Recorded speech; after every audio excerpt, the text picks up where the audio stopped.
Good afternoon. The city remains under a heat warning, and with the humidity, the air is thick and muggy. All as we head into a busy weekend, but that is not stopping some people from enjoying the outdoors. CTV Sean Leathong is live at Sunnyside Beach this hour with more on how residents are trying to beat the heat. Sean. Well, Natalie and Nathan, I gotta say, where I'm standing right now is probably one of the best places you could be if you're trying to beat the heat. That's because not only are we near the water, which you can go in at any time, but there's actually a nice breeze coming off the water. So it probably feels a couple degrees cooler where I am than where it would be in the rest of the city. But like you said, there's that muggy air that's been hovering in and around the city for the better part of 2 days. We know temperatures today will rise to possibly the low 30s. It'll feel like the low 40s. And if we were outside yesterday at all, you know how that felt. It'll be more of the same today, possibly a little bit thicker today. Now, we know there are many cooling centers throughout the city. There's approximately 500 that you can get into, and this is a day to really take advantage of that. And we do know that there are several public pools, one not very far from where I'm standing, that people can partake in if they want to cool down. But early this morning, many people were walking on Woodbine Beach on the other side of the city, and here's what they had to say about how it felt very early. It's like walking through a bowl of soup this morning. I just can't wait to get home and cool off again. Gotta come out at 5 a.m. It's the only way. I'm already sweating. Oh, that's why I'm wearing all white, to make sure to stay cool. Most of us stay inside. That's the only place you can be cool. It beats the cold, though, so got to enjoy it while we can. We can't complain about it. But of course, this is a weekend in July. There's a lot going on in the city, in the East End. We do know Jazz Fest is happening. We do know that the Weekend is performing at the Rogers Centre coming on Sunday and Monday. So people who are going to be out and about this weekend are warned to monitor themselves for any symptoms, excessive sweating, becoming lethargic, things like that. That means you probably want to get inside, get out of the sun, keep hydrated, and stay cool. Reporting live, I'm Sean Leathong. Nathan and Natalie, I'll send it back to you. All right. Thank you, Sean. A number of shutdowns and early closures for TTC riders to deal with this weekend. Service on Line 1 will end at 11 tonight between St. George and St. Andrew. Shuttle buses will run in place until the end of service, but the closure will remain in place through the weekend because of planned station work. There's also a full-day closure tomorrow on Line 2 between Kipling and Keele. On Sunday, there's a late opening to be aware of, with service between St. George and Broadview not starting until 11 a.m. Still ahead on CTV News at noon, a feature on TTC buses appears to be the noisy source of frustration for some West End residents. We'll explain a little later in the newscast. We have more news in a moment, but first, here's a live look outside this hour. There's a heat warning in effect for Toronto and parts of southern Ontario. So that means if you're outdoors, try to avoid strenuous activity, drink lots of water, stay in the shade, and wear lots of sunblock. Now, let's take a look at the watches and warnings. You'll notice it's mainly for southern Ontario, that horseshoe there, Toronto, Hamilton, and Niagara Falls. And there is a slight chance of rain. We could get clipped by something, but it's not going to last, and it won't be too much. As for the wind speed, not really an issue, and that might explain why it's feeling so hot. Right now, we're sitting at, really the story is the humidity. 36 in Hamilton, 34 in Niagara Falls, feels like 33 in Peterborough. And current conditions right now, it feels like 34 in the islands, feels like 35 at Pearson Airport, and that is going to continue to rise throughout the day. We're not at our peak just yet. There is a bit of relief on the weekend, but we'll give you more details on the long-range forecast a little bit later on in the show. Okay, thank you, Nathan. The sexual assault trial of 5 former members of Canada's World Junior Hockey team ended with their acquittal yesterday, and the case has left an impression on hockey culture in this country. CTV's Kamal Karamali joins us live with the latest on this. Kamal, the issue of consent has been front and center throughout the trial. How did this play out in the courtroom? And consent being the focal point in the reading of the verdict as well. So what this brings up in terms of the idea and the conversation around consent is that the defendant were arguing that they believe that EM, the complainant, actually gave consent because she seemed eager and a willing participant in the sexual activities. And what EM and the Crown were arguing was that she did not not give consent because she, although didn't flat out say no, she later claimed that she was drunk, intoxicated, and fearful of the repercussions if she did not go along with what the 4 to 5 men wanted in that hotel room. But Justice Maria Caracia said two things right off the top in that verdict, saying, in this case, I have found actual consent not vitiated by fear. I do not find EM to be either credible or reliable. Once again, the hockey players and their defense lawyers claiming that EM had consensual sex with Michael McLeod, one of the players, but did not consent to the sexual activities with the 4 other men in the room. She said she did not feel she had any choice but to engage in the group sexual activity, and said that was based off of fear, a combination of that and alcohol, and that she was intoxicated. But the hockey players have argued there was consent for the following reasons: that she asked the men to have sex with her, and they believe that means she gave consent. Have a listen to what one of the lawyers present at the trial had to say. The justice system must do better. It's important to understand that this case, the criminal justice system worked the way it's designed to work, to aggressively protect the rights of the accused. And so looking at future cases, that gray area between a yes and no really defined by what happened in this trial and could be used for future cases down the road. And Kamal, some critics of the ruling yesterday have left some people alleging that the system is not designed for survivors. What implications does this ruling have for future cases? Absolutely. Victims advocacy groups saying, look, this will most likely prevent any sexual assault victims in the future from coming forward, or at least make them second guess whether they can come forward, seeing the outcome of this. But looking at future cases, the idea of consent in terms of what the defense was saying, that they believe, and the hockey players believe, that she was a willing participant because she asked the men to have sex with her, although the EM, the complainant, claiming that she does not have any memory of that, that there are pockets of that night that are completely missing, and that she was fearful of what would happen if she didn't go along with them. But once again, the judge claiming that she did not believe that she was intoxicated, that she was speaking normally, she was smiling, and did not appear to be upset or in distress. So not believing that intoxication played a role in the factor of consent here. So it was a very interesting verdict and will be quoted and used as a foundation for future trials down the road. Back over to you. Okay, CTV's Kamal Karamali with the latest out of the courthouse in London. Thank you, Kamal. You're welcome. Back here in Toronto, an odd feature on TTC buses appears to be the cause of frustration for an Etobicoke resident. Lucas Laporta posted this video from his apartment near Kipling Station of a blaring horn which lasts nearly 3 minutes. He says he initially believed it was just an inconsiderate driver, but he has now recorded at least 67 occurrences since he started tracking it in 2023. Laporta says he learned after several calls to the TTC that if a stop is requested while the vehicle is idling, the horn will continue until it is deactivated by the driver. The TTC says it is aware of the issue and is trying to get the drivers to disable the function whenever possible. The TTC responded with a statement that reads, quote, "We apologize to the neighbors for this inconvenience. This is a feature of the buses that is intended for safety. We are aware that sometimes they go off, and we've been reminding operators about disarming the feature whenever possible to do so. We will continue to remind them to disable the alarms out of respect to the community." Fire crews were called to a blaze at a car dealership in Etobicoke early this morning. Firefighters were called to the dealership on Dundas Street West, just east of the 427, around 5:30 this morning. Toronto Fire says one vehicle was engulfed in flames and 2 others also caught fire. The flames were quickly put out and nobody was hurt. The cause is under investigation. And 2 people are in hospital after being struck by a pole that was knocked down during a crash in Leslieville. Police say a truck crashed into the light pole at Eastern and Rushbrook Avenue just after 6 p.m. yesterday. The pole fell, hitting 2 people.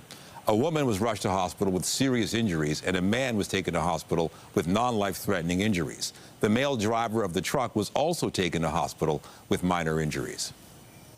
The city says acts of vandalism like this undermine the safety of everyone who uses the road, including pedestrians and cyclists. Officials have confirmed that a roadside speed camera on Lakeshore Boulevard was cut down last week. The device was vandalized on the night of Wednesday, July 16th. It is located on Lakeshore Boulevard East, just west of Woodbine, on the north side of the street that points toward eastbound traffic. The city says its officials are working with the vendor who owns the cameras and police on ways to prevent future incidents like this. Sick Kids Hospital has published a study showing automated speed enforcement reduces speeding near schools by almost half. 3 workers trapped for more than 2 days at a mine in northern BC have been rescued. What the response has shown is that safety protocols work. Incredible that Kevin, Darren and Jesse did exactly what they were trained to do, and because of that they stayed safe for more than 60 hours until we could bring them to surface and home. The men were brought to the surface last night shortly after 10:30 local time. The 3 work for a drilling company that says there was a euphoric response to their rescue. They are being reunited with their families now and will soon be back in Smithers, BC, where the company is based. Workers had been trapped by 2 rockfalls that blocked an access tunnel, but crews used drones, a remote-controlled scoop, and a protected rescue vehicle to get them out. 1 week before Donald Trump's deadline for a trade agreement, the U.S. president said today his administration hasn't been focused on reaching a deal with Canada. We haven't really had a lot of luck with Canada. I think Canada could be one where they'll just pay tariffs, not really a negotiation. Trump sent a letter to Prime Minister Carney threatening to impose 35% tariffs if Canada doesn't make a deal by the August 1st deadline. The White House has said those duties would only apply on goods not compliant with the Canada-U.S.-Mexico agreement on trade. Canada-U.S. Trade Minister Dominic LeBlanc said he was feeling encouraged after a meeting with the American Commerce Secretary and Republican senators in Washington yesterday. Canada's Prime Minister calls Israel's handling of humanitarian aid in Gaza a violation of international law. Mark Carney posted a message on social media yesterday saying that Canada condemns the Israeli government's failure to prevent the rapidly deteriorating humanitarian disaster in Gaza. He is calling on all sides to negotiate an immediate ceasefire. Carney also reiterated the calls for Hamas to immediately release all hostages. Earlier this week, the UN Human Rights Office reported that since May, more than 1,000 Palestinians have been killed by Israeli forces while trying to get food. U.S. Justice Department officials are set to meet with accused sex traffickers Jeffrey Epstein's longtime associate Ghislaine Maxwell for a second day today. Maxwell, who's serving a 20-year sex trafficking sentence, met with Deputy U.S. Attorney General Todd Blanche on Thursday and plans to meet again today. Maxwell's attorney says Thursday's talks were very productive. The Justice Department says it will release additional information about what it learned at the appropriate time. President Trump is facing pressure from his supporters to release additional information about the Justice Department's investigation into Epstein, who killed himself in prison while awaiting trial. Sault Ste. Marie's Algoma Steel is requesting significant government funding to help stave off impacts from American tariffs. The company's filed an application worth $500 million to the Large Enterprise Tariff Loan. CTV's Corey Nordstrom has the story.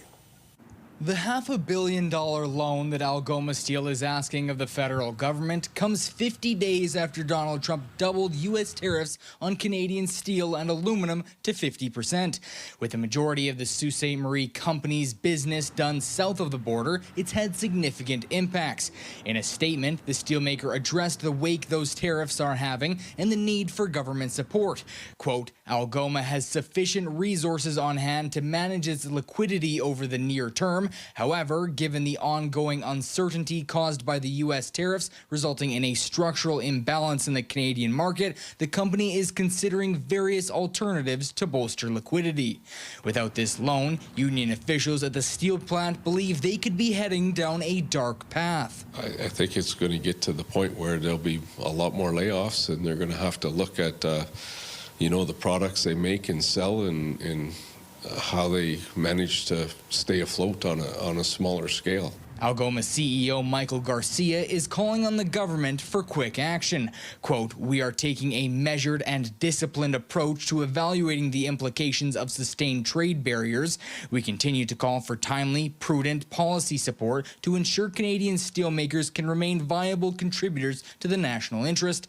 With the right frameworks in place, we are confident Algoma will emerge from this period as a vital part of Canada's nation-building agenda." A spokesperson for the Federal Minister of Finance says in a statement, quote, "We're engaged in daily discussions with our steel partners, Algoma included, working together on a shared response to tariffs that encompasses the changing market dynamics and the reality of what is happening on the ground." Union officials remain hopeful that the federal government will approve Algoma Steel's $500 million loan application, saying the government has been there in the past during times of financial trouble. Slater adds that they would like to see the workers and not just the company benefit from any taxpayer dollars heading towards the steelmaker. Corey Nordstrom, CTV News, Sault Ste. Marie. As cabinet ministers search for savings in federal departments, a new report estimates that nearly 60,000 public service jobs are on the chopping block. CTV's Josh Morano has the details. It's not information that you want to hear. Impending cuts to the public service sector have Hannah Zahirovic feeling nervous about if she will have a job in the next 3 years. People are going to have to make hard decisions, and that's just it. I don't know. It's hard. As a public servant, I'm like, no cuts. But as a taxpayer, I'm like, ooh, we can use some cuts. Earlier this month, cabinet ministers were directed to develop a plan to find savings of up to 15% in federal departments. A new report from the Canadian Centre for Policy Alternatives predicts that the National Capital Region will bear the brunt of the job cuts. It would mean the loss of about 57,000 jobs. A little under half of those would be right here in Ottawa and Gatineau. As you look at each one of the individual departments, you can break down where their employment is and therefore figure out where they would probably lose employment if their staffing levels came down. The report by David McDonald says the Canada Revenue Agency, Employment and Social Development Department, and Citizenship and Immigration will see the highest number of job losses. There's a rough trade happening here. You're going to see decreased service levels, things like getting your taxes done, getting EI and old age security and Canada Pension Plan, in trade for bigger defense spending, as well as tax cuts for middle and upper income households. In a statement from the Professional Institute of the Public Service of Canada, accuses the government using a backroom directive to find savings. The Liberal government is doing it without a budget, without a vote in Parliament, and without a shred of transparency or democratic accountability. No debate, no public input. These have yet to be booked in a budget, so we don't actually know how much of this is going through, but this is the brief that got sent to ministers. You need to show me 15% cuts, show me a plan, and we'll decide later whether it's something we want to approve or not. The size of the federal public service has already been cut by 9,800 jobs over the past year. As for Zahirovic, she says she hopes there will be more answers soon. More clarity will definitely put me a little more at ease. Even if it's not information I want to hear, just knowing for it allows me to plan for it a little bit better. Josh Morano, CTV News.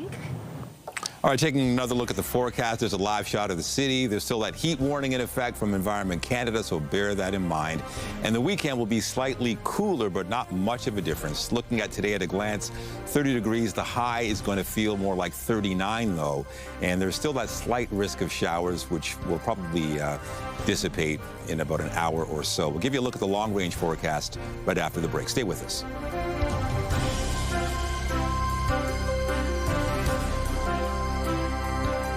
When you see it happen, send it to CTV News. Text 10400 from your screen to ours.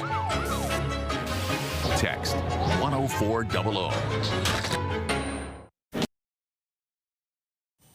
Well, it is a hot and humid Friday out there with the heat warning continuing today. I was down at the Beaches Jazz Fest last night, and there was a bit of rain, but you know what? Some of the bands kept playing, the umbrellas were up, and it was just a great night regardless of the weather. I think that's kind of the beauty of summer. Even though it's extremely hot, there's still lots going on. Scott was mentioning you've got the weekend on Sunday and Monday. You've got the Koreatown Festival, the Argos, they play on Saturday. So there's just plenty to do. Let's talk about the forecast. Weather is brought to you by the Presler Law Firm. Injury lawyers. You don't pay unless they win. Well, right now it is a hot one. We're at 28 in Windsor, 24 in Wyerton, 23 in North Bay. But the big thing, Toronto, 27, feels like 35 already. So really the story is the Humidex. There are watches and warnings for mainly Toronto and parts of southern Ontario. So bear that in mind. Take all the necessary precautions. The high will be 30 in Toronto, but it's going to feel like 39. And that's pretty much the case for much of the province. It feels like 36 in Peterborough, the high, 36 in Kingston, 40 in Hamilton. And the UV index is also high, so wear lots of sunblock. Anything above 5 is considered a concern. 6, of course, high, but 8 is very high. So wear lots of sunblock and continue to apply it if you're going to be outdoors. The lows is higher than normal, so even tonight, don't expect a lot of relief. Going down to 17 in Kingston, 17 in Peterborough, 21 in Toronto. And again, that's well above normal. If you're heading out on a patio, I kind of like this. We're talking, 30 degrees at 5, still in the high 20s, but with the sun down after about 9 o'clock, I think it's comfortable conditions, but it's still going to feel even hotter, so perhaps shorts and a T-shirt if you're out on the patio as well. Definitely short sleeves. Now, looking at the long-range forecast, you'd think that the temperatures would dip eventually, but it really doesn't until late in the week. So for today, the high is 30. It's going to feel like 39. That chance of showers has pretty much waned. For tomorrow, there's a chance of showers in the evening, maybe even thunder showers. It's going to feel like 37, the high 29. And then for Sunday, again, we go up to 31, the high. It's going to feel like 42 with a slight chance of showers. So again, that heat alert will probably be extended for the weekend. For Monday, it's going to feel like 42. So again, it just continues this trend. Same thing on Tuesday with a chance of showers, feeling like 39. And then if you want to call this a bit of a cool down, on Wednesday and Thursday, highs of 27 and 26, but it's going to feel like 33 Wednesday and 27 on Thursday. So really, we've got, if you like the hot weather, you're going to enjoy the next 7 days. We'll give you a recap of the forecast a little bit later on in the show. Very good. Thank you, Nathan. New data show that many Canadians are still shying away from travel to the United States. In Alberta, vacationers are considering other options, whether it be abroad or here at home in Canada. CTV's Nav Sangja reports. Taking a trip to our neighbors down south has become less appealing for Canadians. According to a new Statistics Canada report, return trips from the United States by Canadian citizens fell nearly 32% in May compared to last year. For some, it's because of the Canadian dollar. I think it's mainly due to our dollar, right? The strength of it, or I guess the lack of strength. It's too expensive to go to the States. You can't afford it. For others, it's because of Donald Trump and the political tension between the two countries. Trump can take his 51st state. No, we're not. It's not happening. Canada, strong. We're staying here. It doesn't feel welcoming and safe right now, I guess. Travel agent Megan Duncan says decreased demand has resulted in airlines reducing U.S.-bound flights. Yeah, just overall demand for sure is affecting the airlines wanting to keep the frequency up. The Statistics Canada report also shows more Canadians are choosing to travel overseas, with a nearly 9% increase in May. I mean, Europe is always major in the summer. That hasn't slowed down really at all. People are still doing their big bucket list Europe summer trips. Duncan has also noticed more people traveling within borders. I think people are kind of shifting their quicker weekend or 5-day trips to kind of Eastern Canada or Vancouver kind of area. So with summer festivals like Taste of Edmonton and K-Days, Edmontonians we spoke to say there's plenty to explore in our own backyard. I would like to travel around Edmonton and just our area because we have so much to see and there's so much to offer, so you may as well check it out while you can. Phenomenal. It's lots of festivals and activities. Yeah, it's a great place to be. Nav Sangha, CTV News, Edmonton. In sports, the Blue Jays now have the best record in the American League after a win in Detroit last night. Well hit ball to deep left, and he made him pay. The Jays came out swinging in this one with 15 hits. They broke the game open with 5 runs in the 6th inning and cruised to an 11-4 victory. With the win, the Jays now sit alone in first place in the American League after Houston lost to the Athletics yesterday. Toronto is second overall, just a half game back from the Milwaukee Brewers. Jose Barrios will take the mound for the Jays tonight in Detroit. The National Bank Open men's tournament begins in Toronto tomorrow. The National Bank Open is the only ATP Tour and WTA Tour event in Canada.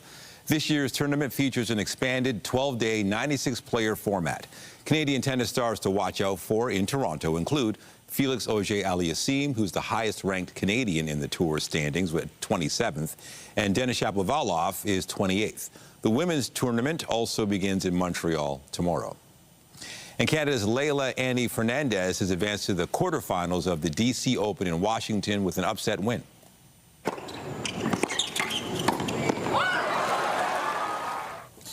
Fernandez defeated top-seeded American Jessica Pegula 6-3, 1-6, 7-5. Fernandez had 5 aces to 9 double faults by Pegula. She'll face American Taylor Townsend in the quarterfinals today. A special awards ceremony was held in Ajax, celebrating and raising funds for ParaSport Ontario. The organization supports efforts to expand inclusion in sports and access to recreation for all. More than $150,000 in specialized equipment was awarded to people with disabilities and the organizations that support them with adapted programming. I just love playing sports and doing stuff like that. I'm trying to get into the Paralympics. I played for Junior Team Ontario this year. ParaSport means just the world to us. It's such an opportunity for him to meet new people, similar disabilities, some yes, with disabilities, some not. But he's found the world of sledge hockey and just has excelled at that. The event also included a charity golf game among those in attendance were several Canadian national team and Paralympic athletes. I want to challenge all of you guys to be the best version of yourselves, to help everybody around you know that whatever they want to do is something that they're capable of doing and that you're there to support. We have this funny thing to say, we listen and we do not judge, but really, what we want to do is we want to support each other, and we don't want to judge each other for the shortcomings. We want to see where we can bridge gaps for one another. The awards ceremony was emceed by longtime ParaSport supporter and former CTV News Toronto anchor and our friend, Ken Shaw. Still ahead, health officials are warning the public about a possible hepatitis A exposure at a downtown restaurant. Details after the break.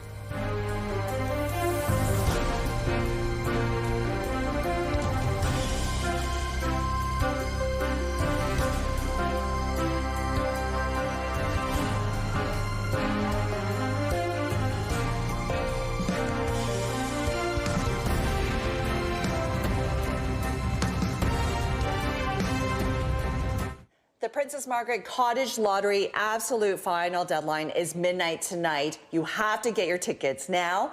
Joining me is Ramona Oz from the Princess Margaret Cancer Foundation. And I can't stress this enough because last year's lottery sold out. That's right. And you want to be in to win one of 3 grand prize cottages, plus over 6,000 prizes valued at more than $8.5 million. Yeah, the 3 grand prizes include this lakefront cottage in Halliburton, $2.8 million grand prize. It includes $50,000 cash. But you also have the cottage in Kawarthas and Muskoka as well. That's right. We have something for everyone. And with that $50,000, you can buy yourself lots of toys. And when you're buying your cottage lottery ticket, don't forget to add on a 50-50. Now, gee, we all know you love this jackpot and this prize. So we're almost at $4 million. That means the winner takes home almost $2 million. But the jackpot is continuing to grow. And with your help, we can get it to over $4 million, I am sure. Oh, easily. And the jackpot does continue to grow. That, of course, is my favorite prize. But let's talk about the fact that your ticket is good for all these incredible prizes, over 6,000 incredible prizes. That's right. Cars, vacations, gift cards, you name it, we got it. And one of the best pieces of news, of course, is that we are announcing the top valued winners on August 7th. That's right. You buy your ticket today by midnight, and you could be living here this summer and for years to come. Yeah, you get to move in right away. It comes beautifully furnished. I mean, it is gorgeous here. And again, it all goes to an important cause. That's right. Funds from the cottage lottery really fuel cancer research at the Princess Margaret. And this research benefits not only cancer patients here in Ontario, but cancer patients globally. Yeah, we've all been touched by cancer. So here's your way to help fuel life-saving cancer research. But again, you have to get your ticket before midnight tonight. PrincessMargaretLotto.com.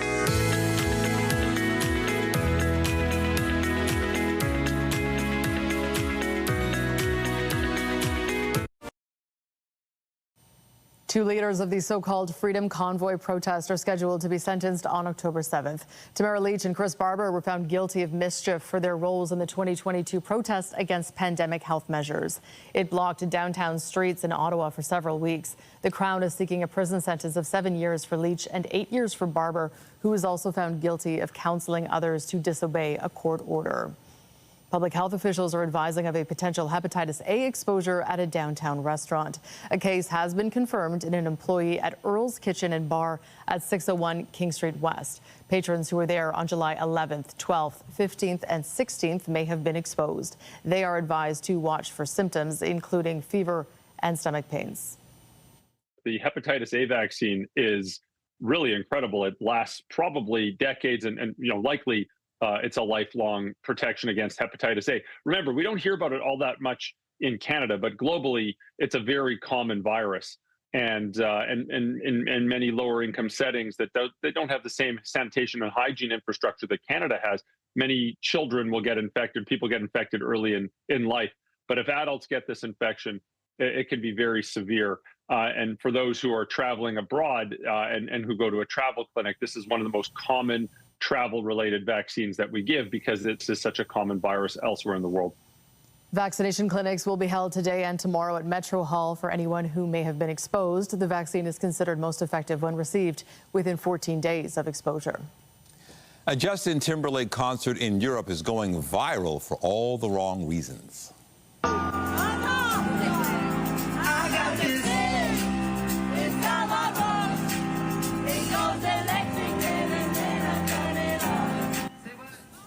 Well, some fans say they want a refund after the show by Timberlake in Transylvania last week.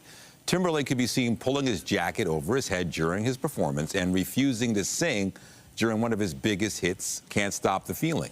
Fans also reported he complained about the rain and the cold multiple times during the set. The official trailer has dropped for the movie Five Nights at Freddy's franchise.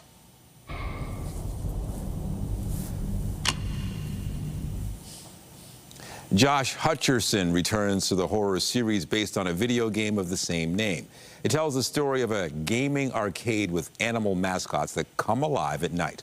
The first movie brought in nearly $300 million at the global box office in 2023. Five Nights at Freddy's 2 hits theaters December 5th. Well, if you like coffee, who doesn't, right? Edmonton might be the place to be this weekend. You gotta love it. Some of the best baristas in the country are in the city vying for a national title. CTV's Amanda Anderson has the story. This barista has just 15 minutes to make coffee that will wow a panel of judges. She's one of 18 baristas competing in the National Barista Championship hosted by Edmonton's Colombian Coffee Bar and Roastery. We just wanted to bring that vibrancy and just have people from across Canada come to actually check us out as like a very thriving scene of specialty coffee. Competitors tell a story as they brew. The coffees that are actually being used at this competition are some of the best coffees that you will ever have access to in your life.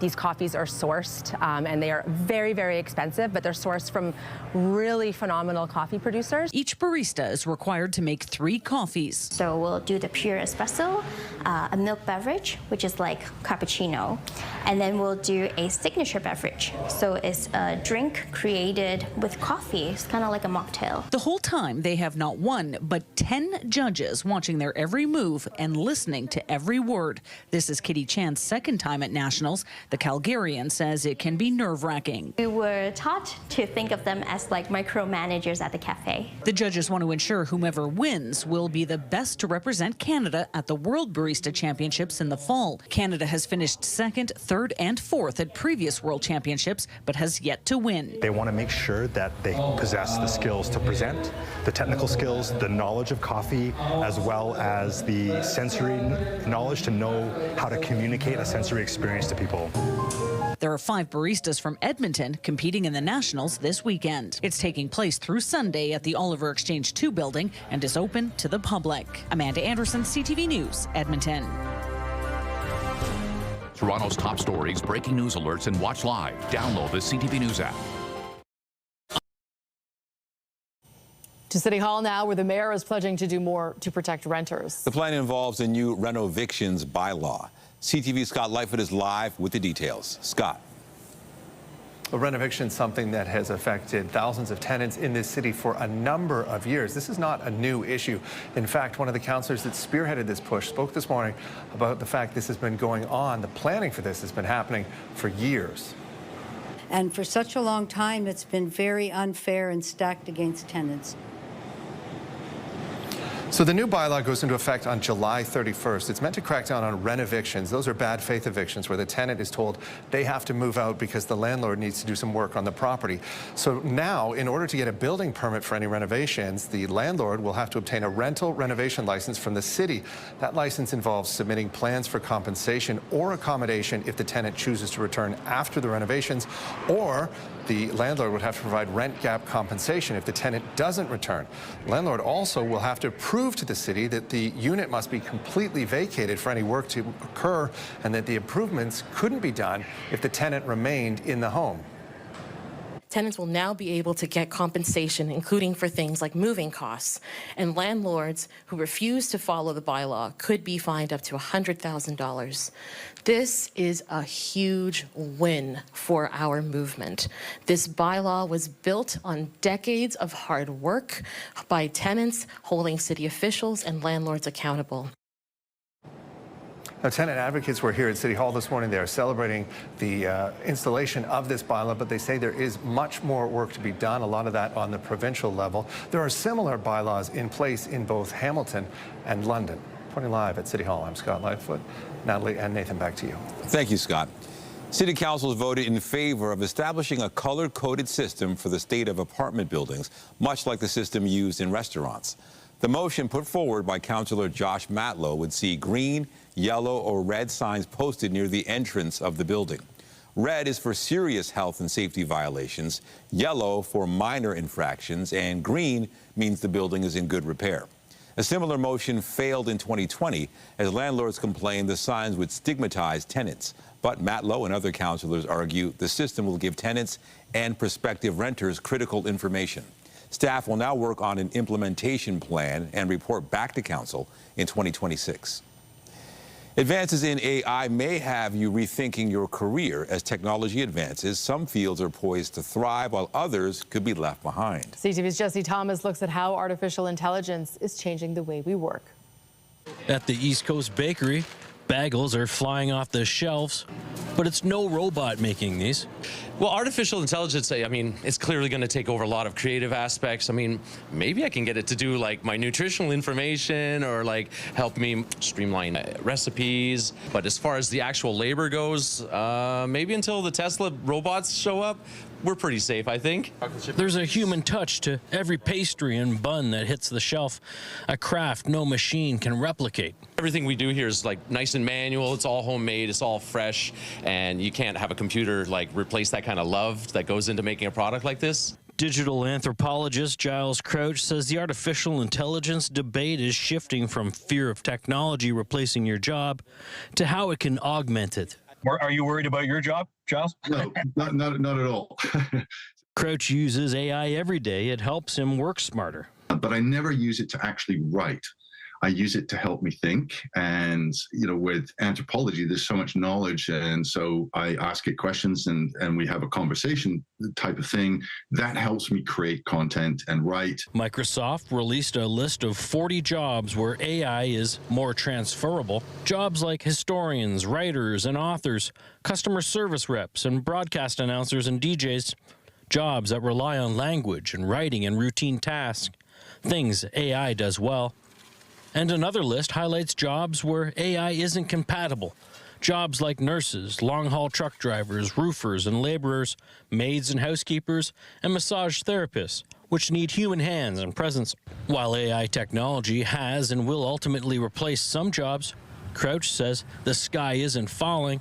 We still need humans. It's gone from this fear of massive job replacement to, okay, how can we actually get a benefit out of these tools? How will it augment my work and make it better? Jesse Thomas, CTV News, Halifax. The Supreme Court of Canada has given a thumbs down to hearing a legal case involving an emoji. The country's highest court dismissed an application by a Saskatchewan farmer to appeal a decision by the Court of Appeal of Saskatchewan. The appeal court upheld a verdict that found a thumbs up emoji met signature requirements and was a legally binding agreement between the farmer and a grain buyer. In 2021, a text contract was sent to the farmer for a delivery of flax, and the response was a thumbs up emoji. However, the product was not delivered, and the farmer was then taken to court. Turning now to a story we first brought you this 3 weeks ago as the peak of patio season was getting underway. City Council took action yesterday, making changes to the patio permit process. CTV's John Musselman has the details. The owner of this Beaches restaurant is celebrating a change at City Hall that she says makes it fair for not only her business, but all businesses in the area. Anotha Tamish fought City Hall, and with the help of a local councillor, she won. Honestly, I'm so happy, not just, I guess, for myself and for other small businesses like myself. They don't have to wait for 8 months to get a patio permit. We first met the owner of Teares on Queen Street in the Beach earlier this month when her patio application was put on hold when two neighbors filed undisclosed objections. Beach's East York councillor Brad Bradford called it a broken process and took up her fight.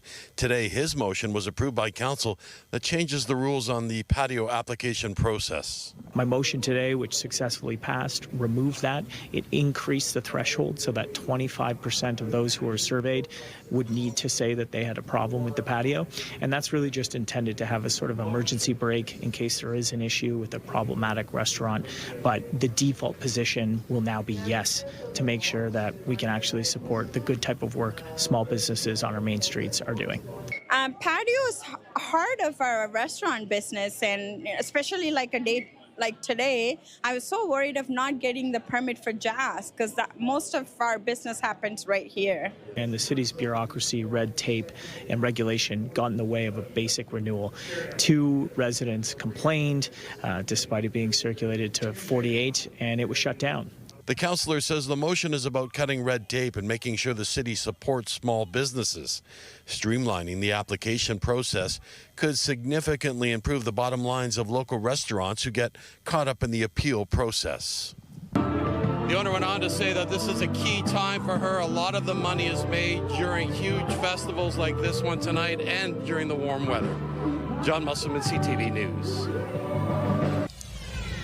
Coming up, a 9-year-old ninja warrior from Quebec is tearing up the course. We'll have the details after the break.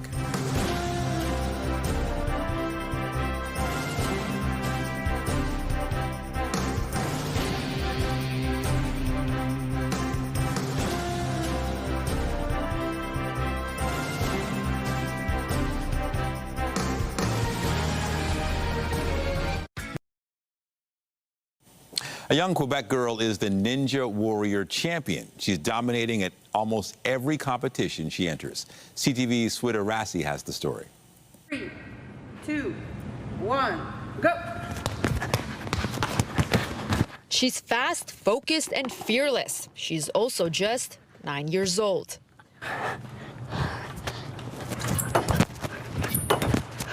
Justine B. Simart's journey first started with her watching Ninja Warrior on TV with her family. Little did they know a future ninja champion was right under their roof. A few years ago, her grandparents took her to a ninja center. The owner of the gym said, wow, she's very good. So the family put her in classes and eventually enrolled her in competitions. Last month at the World Ninja League Championships in North Carolina, she went home with 11 medals and 2 trophies. Her prizes almost outweigh her. Yeah, c'est lourd, c'est lourd. C'est vraiment lourd. Despite the obvious success, Justine B. remains humble. She says she could still improve. Her parents are understandably very proud, even if they don't know where she got this talent from. No, not me. Justine B's trainer says it's her focus that makes her special. That, he says, is one of the most important skills for a ninja. She's very strong for this type of ninja warrior things, which she can focus only on what she have to do, and she impressed more than some of the teenagers we got here in the MST. Next month, the family is headed to Barbados for another competition. And whether she brings home more medals to add to her already impressive collection, her mom says the sport is mostly about having fun, staying active, and proving that anyone can succeed. Also for the girls, that they know they can do the same thing of the boys, you know. As for Justine B., she hopes one day she gets a chance to compete on the Ninja Warrior TV show, where she was first inspired. Yes, yeah. J'aimerais vraiment ça. And with her skills, the other ninjas better be ready. Sweet Arasi, CTV News. Okay, that is very impressive. Whether you were doing ninja training or some other form of physical activity, doing it inside an air-conditioned gym like that might be the way to go today or this weekend with the heat ahead of us. For sure. If not, you'll be like drenched in sweat. Yes. Just like 2 minutes of activity indoors. Your for hands would sure. slip off the bars. Yeah, you would not survive. But she's pretty incredible. All right, let's take a look at how things are now with our satellite radar. You can see there's that chance of rain is pretty much gone, and it's going to return slightly tomorrow. Right now, we're sitting at 27 degrees, 26 in Hamilton. Feels like 35 already, and 36 in Hamilton. So that's pretty much what is the main concern. Now, in terms of tomorrow, there's a chance of showers in Wasaga Beach, but that's about it. You're talking hot everywhere, and it's going to feel like 37, if not higher. Long-range forecast, the heat is the story for pretty much every single day. Slight chance of showers for each day, but if you're expecting a cool down, maybe by Wednesday or Thursday, but you're going to have to get used to this heat. All right, that is it for CTV News at noon. Remember, you can get Toronto's breaking news all day long on CP24 and online at ctvnewstoronto.ca. For all of us here at CTV News, thank you for watching. I'm Natalie Johnson. And I'm Nathan Downer. Be sure to join us later for CTV News at 5 and 6. Have a great day.